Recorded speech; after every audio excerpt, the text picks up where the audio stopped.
السلام عليكم ورحمة الله وبركاته. أهلا وسهلا بكم من جديد في فيديو جديد. أولا وقبل كل شيء شكرا على الدعم ديالكم، على اللايك، على السبور. شكرا لكم من القلب، جزاكم الله خيرا، الله يبارك فيكم، الله يرحم لكم الوالدين. اليوم إن شاء الله غنتكلموا على البياج. هذا الفيديو إن شاء الله فيديو شيق، حاولوا تتبعوا معنا من الأول للآخر إن شاء الله باش تستافدوا بشكل كبير ومزيان. البياج كيساهم في تخصيب التربة ومساعدة الشجرة، تلطيف لها يعني المكان اللي مغروسه فيه. طريقه كيفاش ان شاء الله غنوريكم شنو هو البياج. جات من كلمه لاباي هو التبن. لاباي التبن كيف كتعلموا التبن غالي، باش الانسان يديرو خاصو فلوس وكذا. حنا غنحاولوا نوفروا لكم واحد الامر سهل وبسيط. هو الربيع اللي عندك انت، النباتات هذه اللي عندك، هذه النباتات هذه مهمه جدا. هذه النباتات مهمه جدا، الانسان يحاول ما امكن هي اللي غيستغلها ويصوب بها البياج. غنبداو ان شاء الله كيفاش غنصوبوا البياج. اول حاجه كناخذوا الكرتون. حاول تبعد شويه. الكرتون كنوضعوه على جذع الشجره هكذا الكرتون على جذع الشجره، يعني على قرب اللي راسين، قرب الجذور هكذا. كناخذوا مزير هو كيف كتشوفوا مزير كومبوست. مزير هذا يكون متحلل كيف كتلاحظوا، هو متحلل يعني عباره عن غبار ولكن متحلل. كنشدوا كنوضعوه على الشجره هكذا. لاحظوا معايا، تبعوا معايا مزيان. اول حاجه الربيع اللي نايض في الشجره كيف اللي نايض ما نحاولوش نزولوه، نحاولوا نديروا فوق الكرتون ونديروا فوقه مزير هكذا. مزير متحلل. كنديروا واحد كيما هنا المواد العضويه، الكرتون المواد العضويه زائد النباتات اللي كتكون نايضه بجنب الشجره. هذيك عباره عن نيتروجين.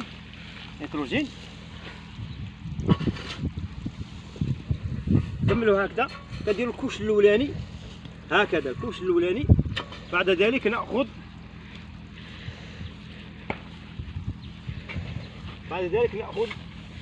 التبن لاباي او الاعشاب اللي تركناها تيبس، زولناها من اشجار، من مزرعه ديالنا او اي مكان، زولناها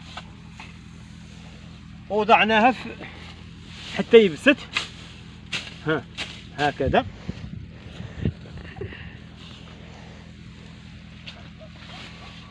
هنا كنصنعوا كومات او كما نقولوا طبقات من طبقات. هذا الكربون يحتوي على ماده الكربون وماده النيتروجين والمواد العضويه كيتسبب.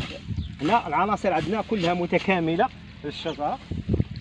وبعدها نوضعوا فوق منها نباتات خضراء اللي هي عباره عن نيتروجين. نباتات خضراء كيف هذه،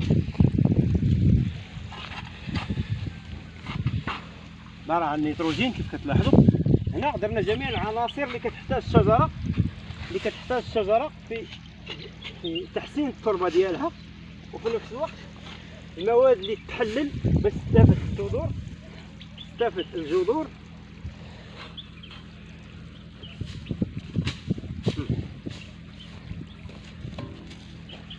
هذا الامر هذا سامحوني الله يجزيكم بخير. هذا الامر ديال البياج كيف كنلاحظوا الطبقات اللي عملت لكم، الطبقات يعني ممتازه جدا ومجربه. الشجره كيف كتلاحظوا حنا اليوم في شهر 5 شهر 8 كيف كتلاحظوا الشجره النموات ديالها كيف كتلاحظوا تبارك الله ما شاء الله تبارك الله. الغله ديالها والنبته خضراء. وهذا راجع الى ماذا؟ الى البياج. انا وريتكم على الطريقه يعني بسرعه، لان ما كاينش اللي يصورني، كاين واحد يعني طفل صغير هو اللي يصورني. كنحاول ما امكن باش نوريكم. انا غنوريكم الاشجار اللي درت لها البياج كلها. مثلا لاحظوا هذا الليمون برتقال، هذا درت له البياج كيف قلت لكم. البياج كيوصل حتى 40 سنتيم مثلا. لاحظوا معايا هذا كله بياج. كنجيب مزير كيف كتلاحظوا، كنديروا بشكل مربع على الشجره كامله، والوسط ديالها كندير الكومبوست كندير نباتات خضراء ما عندكش الكرتون دير الكرتون، ما عندكش الكرتون دير التبن، ما عندكش التبن. المهم اي حاجه تحتوي على الماده الكربون، تكون نسبه ماده الكربون نسبه كبيره بزاف، لانها تساهم في تخصيب التربه وتحسين التربه للجذور، وتخلي تساعد حتى الجذور على امتصاص العناصر اللي محتاجها. كيف كتلاحظوا معايا شوف الشجره ما شاء الله تبارك الله ماشيه مزيان. وفي نفس الوقت في المربع اللي كدير فيه البياج بامكانك تغرس. انا مازال زارع القرع، شوف ما شاء الله يعني ماشي بشكل جيد وممتاز من داكشي الرفيع، من داكشي الرفيع. ها تلاحظوا معايا عاوتاني هاد الشجره كلهم نفس الطريقه اللي كندير هو البياج. البياج انا وريتكم الطريقه كيفاش، يعني بسرعه لضيق الوقت غنوريكم جميع الاشجار، وغنوريكم التين ما شاء الله تبارك الله اللي عطى واحد الامر جيد جدا. انا صورت لكم واحد الشورت اللي بغى يشوفوا ديال واحد السيد جارنا، وقع له المشكل ديال كيحرث الارض. انا ما كنحرثش الارض، كيف كتلاحظوا الارض ما عمرها تحرثت لمدات، وما ما كنديرش عسق، كندير البياج كيف كتلاحظوا البياج فقط. ها هو البياج تحت جذع الشجره. شوف الشجره ما شاء الله تبارك الله، ما كاين لا عشانه، نحاول نبين لكم ما كاين لا اعشاب. ها شوف التربه كيف عامله، شوف التربه ما شاء الله. ها شوف التربه ما شاء الله، شوف التربه ما شاء الله، تربه جميله جدا وغنيه. وحتى الشجره كتكون، ها الليمون مازال عندنا ما شاء الله، الليمون مازال احنا دابا في شهر 8 راه 5 شهر 8. وغنوريكم التربه المكان اللي ما فيهش البياج. شوفوا المكان اللي ما فيهش البياج وكيتشق الارض كتشق. هذا لاحظوا الشق اللي كاين في الارض، ها شوف الشق اللي كاين في الارض كتشق عندنا حنا بزاف بشكل كبير لان ارض تيرس. ولكن هذا الامر ديال البياج ساهم وساعدني بشكل كثير على جوده الثمار وجوده الاشجار وجوده الفاكهه، وحتى قله السقي. يعني ما بقيتش كنسقي بشكل كثير، كنسقي مره لان البياج كيلعب دور كبير. لاحظوا معايا ما شاء الله تبارك الله، هذا هو البياج. نوريكم البياج كله غتشوفوه ان شاء الله. بالنسبه للاشجار ديال التين، ها التين لاحظوا معايا، التين راه صورت لكم شحال من مره.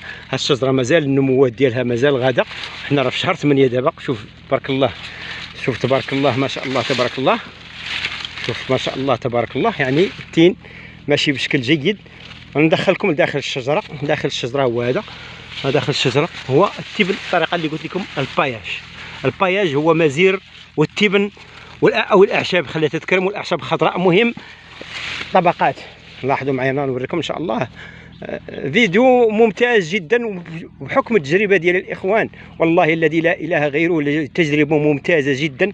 وغادي ما تبقاوش تحرثوا، ممنوع تحرث الارض جذع الاشجار او جنب الشجره او تكربل. ما كاينش النباتات، ما كاينش الربيع. شوف الربيع ما كاينوش نهائيا، ملي كتغطي ما كيبقاش الربيع كينوض تحت الشجره. ما كاينش التكربيل اللي كنسميوه حنا التكربيل او العفق، ما كاينش الحرث ممنوع.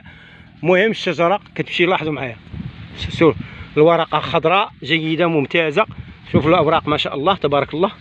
وكاين اللي عندو الكرم كرم ليه صافي كرم. موجات الحر حتى الشجره كتبقى بارده من التحت والرطوبه عندها. انا نوريكم الاشجار كلهم ديال التين. وانا درت هذه المساله ديال البياج درتها لجميع الاشجار ديالي، جميع الاشجار، الرمان، الحامض، الليمون بالانواع ديالو، التين بالانواع ديالو، الزيتون، كل شيء. ما شاء الله.